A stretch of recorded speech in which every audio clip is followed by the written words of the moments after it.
Yashayotgan uyidan noroziligi borlar uchun bir hayotiy voqea aytib beraman. Madagaskarning chekka bir qishlog'ida bo'lganman. Suv yo'q, elektr tarmog'i yo'q, kanalizatsiya, gaz, hech narsa yo'q. Zamonaviy dunyo odamlari, ya'ni siz va biz hech qachon yasholmaydigan yerlar u yer. Shom payti edi. Oila kechki taomga taraddud ko'rayotgan paytda mehmon bo'lib kirib qoldik.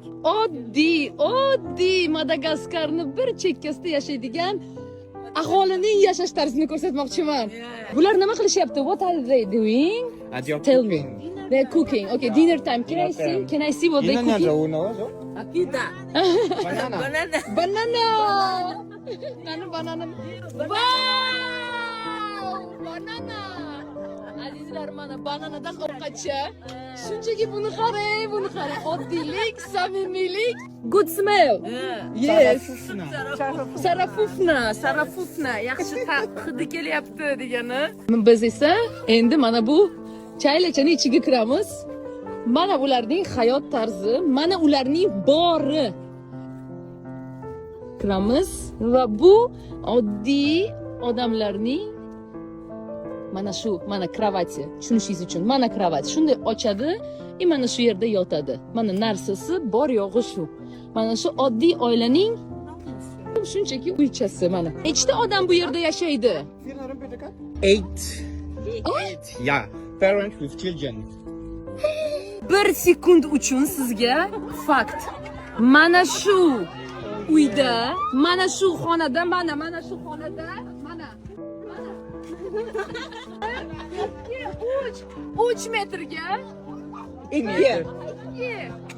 metr 3 ga 2 gilamimiz. Prosta oddiy bitta xonadagi gilamimiz 3 ga 2 da 8 ta odam yashaydi. 8 ta odam. Ota-ona va farzandlar. Bu hazil emasmi? It's not joke. It's not joking. People here in the countryside, they are just living in one room. They can be 5, 6, 8. 10. Like this house. Yeah, like this house. Madagaskarning 80% aholisi aynan shunday yashaydi. 3 ga 2 metrlik uyda 8, 9, 10 kishi bo'lib yashash ular uchun normal holat. Qorin to'ydirish uchun katta dasturxon ham, pishiriqlarga to'lgan har xil ovqatlar ham yo'q. Oddiygina dimlangan yovvoyi banan ularning kechki taomi.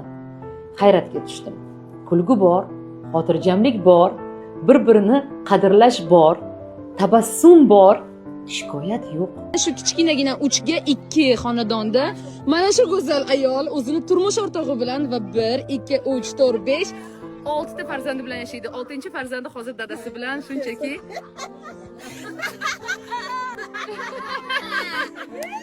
beg'ubor.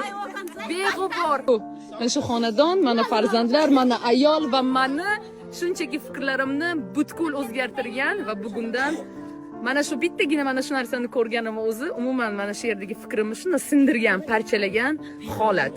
Insonlar, oila. Thank you. Va men buni o'z ko'zim bilan ko'rdim. Bu sayyohlar uchun inkrustatsiya yoki dekoratsiya emas, bu hayot. Bu siz bilan birgalikda parallel ravishda hozirni o'zida qayerdadir yashayotgan bir oilaning hayoti, taqdiri haqida gap ketyapti. Shu payt o'ylab qoldim. Biz qanchalar yaxshi sharoitda yashaymiz. Bizda keng, yorug', qishda issiq, yozda salqin uylarimiz bor. Har xil ovqatlar bilan bolalarimizni yediryapmiz. Ustimiz but.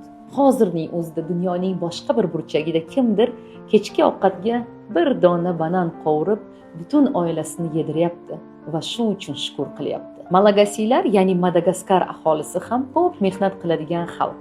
Og'ir sharoitda yashashadi. Infrastruktura, mashina, velosipedi yo'q bo'lsa-da, hamisha tabassum bilan yashaydi. Savol tug'ilishi mumkin. Nima uchun ular baxtli? Nega hech narsasi yo'q bo'lsa ham, televizori, telefoni, deylik o'sha svet, gazi bo'lmasa ham ular xursand, ular tabassum ila yashashadi. Mening fikrimcha, ularda shunchaki taqqoslash yo'q. Biz taqqoslanadigan dunyoda yashaymiz. Biz televizorda kimningdir hayotini ko'rib, men yaxshi yashamayapman deymiz. Biz qo'shnimizni ko'ramiz va unga havas qilib, undan ortda qolmaslikka intilamiz. Biz kimdir dabdabali to'y qilsa, aynan shunday to'y qilaman deya orzu havas qilamiz. Ular esa yo'q. Ular hammasi bir xil. ularda taqqoslash, solishtirish yo'q. Shuning uchun ular baxtli. Mana aslida qayerda bizning baxtsizligimiz? Hayotimdagi eng katta dars bergan, shukurimni milliard karra ko'paytirgan sayohatim ham aynan shu bo'lgan. Bu odamlarning oddiyligi, samimiyligi, o'zini hech qachon oynada ko'rmagan, telefon, televizor nimaligini bilmaydigan, bir qop doni yerto'lada emas, balki yotoq joyida turadigan oddiy odamlarni ko'rib, qanchalik noshukur ekanimdan uyalgan sayohatim shu bo'lgan. Biz nolishdan to'xtab shukur qilishni o'rganishimiz kerak. Bor narsamizni qadrlashni boshlashimiz kerak. Oilamizda yo'q narsadan muammo izlamay, hadeb boshqalar bilan o'zimizni solishtirmay, Alloh tanlanganlardan qilgani uchun, chiroyli hayot, tinch yurtda yashayotganimiz uchun minnatdor bo'lishimiz kerak. Chunki shukur bu hayotni to'liq his qilish san'ati.